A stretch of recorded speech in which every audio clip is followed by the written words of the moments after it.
Hello, this is Sam Anderson going through the derivation of some formulas, which use the fact that position, velocity, and acceleration are very related, with velocity being the derivative of position and acceleration being the derivative of velocity. This requires a basic understanding of calculus, that being differentiation and integrals.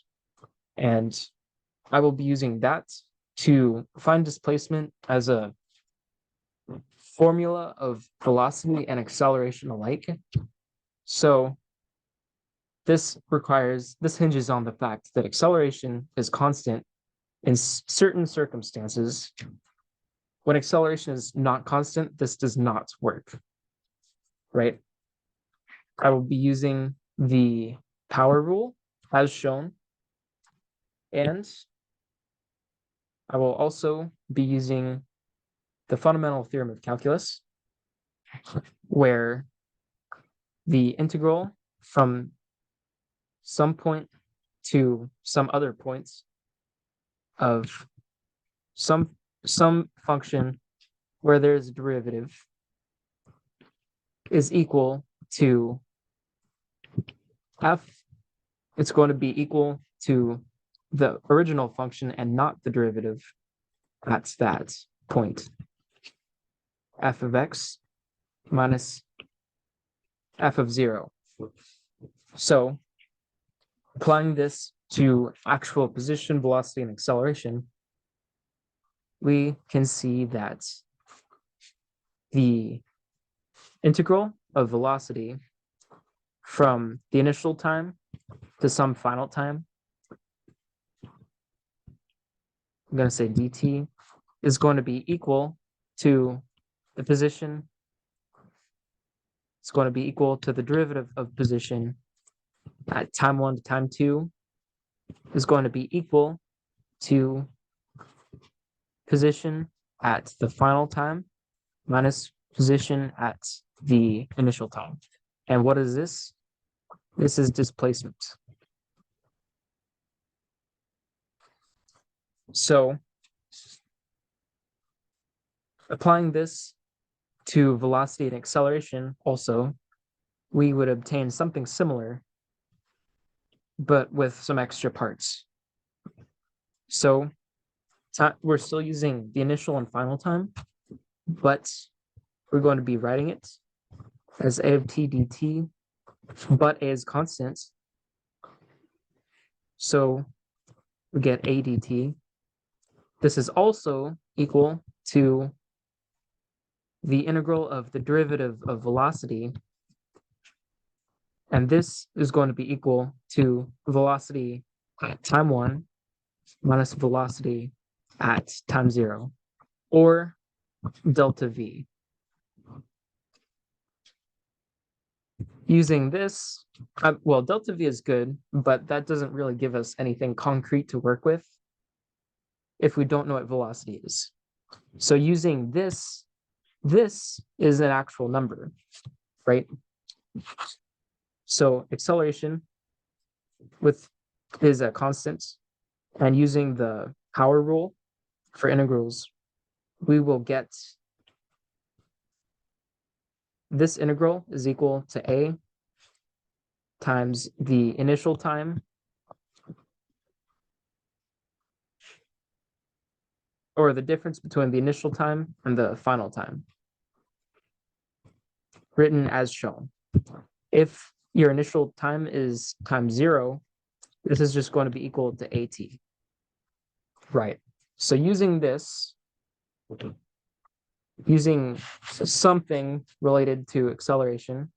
Oh, let's see. We have a times t. This is not a of t.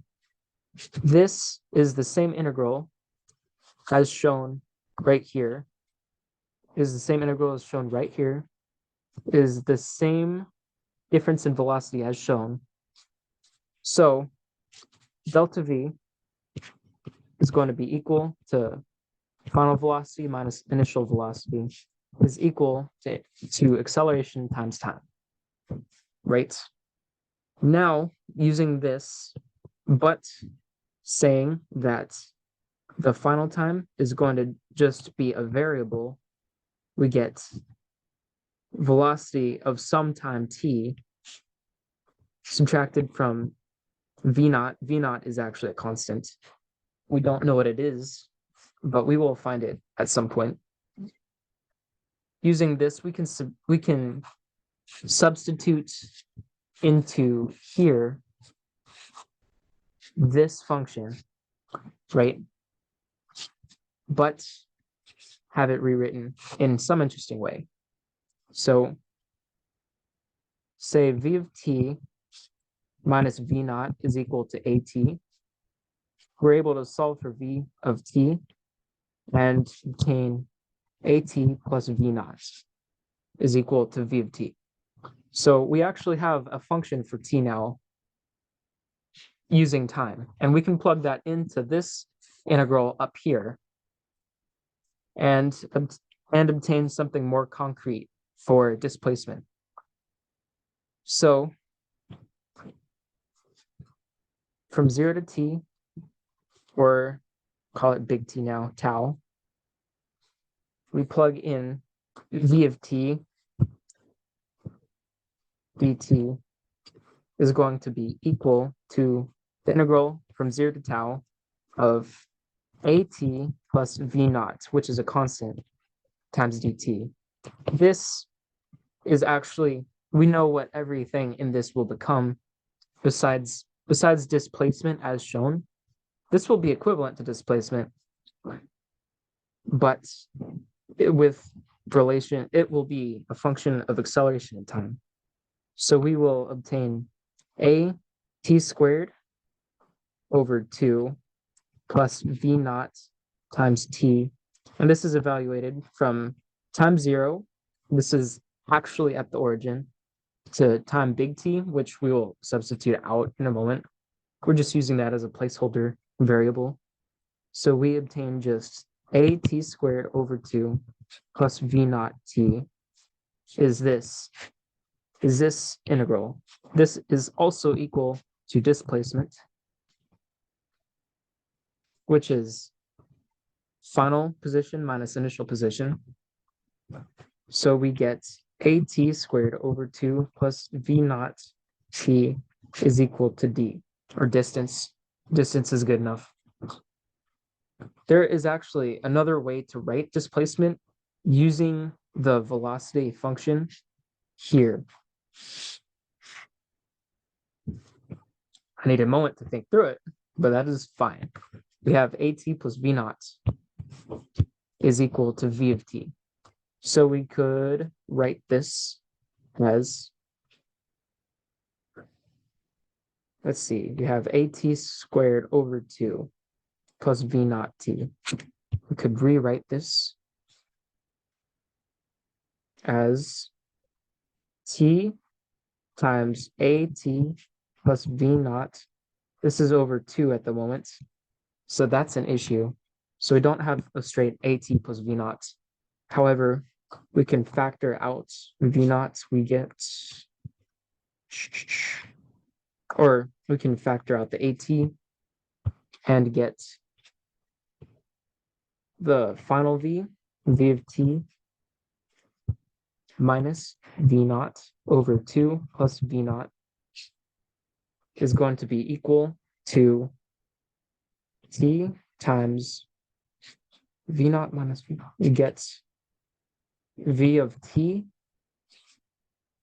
plus v naught over 2 is equal to t over 2 final velocity vf or v of t, both work, plus v naught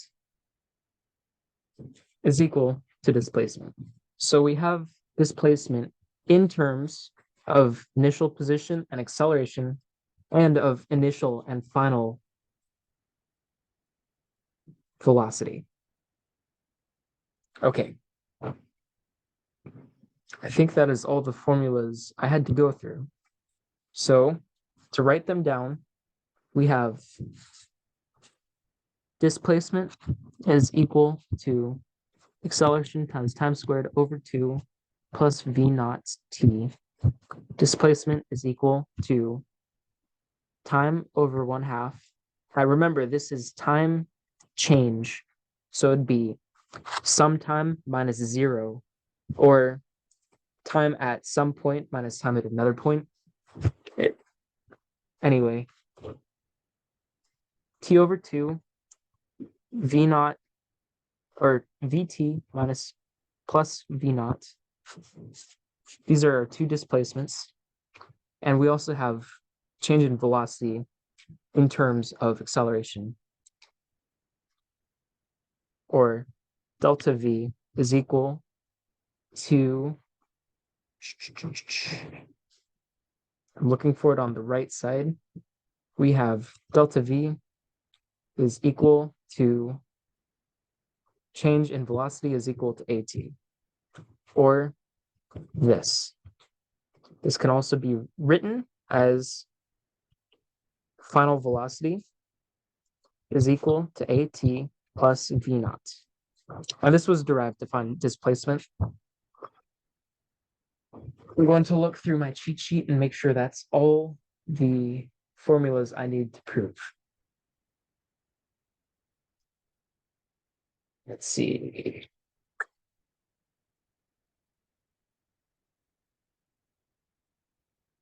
And we're good.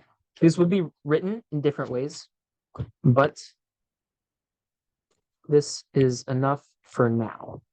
We'll go through Tsiolkovsky's equation in the next video or earlier video.